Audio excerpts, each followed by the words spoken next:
So I got a call this morning. My AC's making a banging sound. Can somebody come over and take a look at it for me, please? So I'm over here looking at it, and to my surprise, look what's loose on the motor shaft. Okay, the set screw is loose. Not even tight. It's not even tight, man. I don't do it. I don't do it, guys. So we're gonna tighten this down. We're gonna get her straightened out so she can get some AC, because it's hot as hell outside, guys.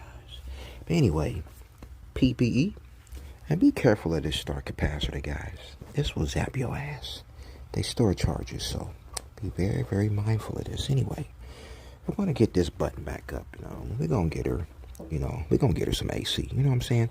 Hey, like my videos and subscribe. All right, I got more information coming. Will you? I'd appreciate it. Thank you. Bye. And I also got to talk about the, that general contractor called me yesterday. Oh, man, you're making videos about my LLC, man. That's not cool, man. That's not what happened on the job, man. But I'll do a separate video for that, man. But anyway, we're going to get this straightened out. I'll talk to y'all later. Peace.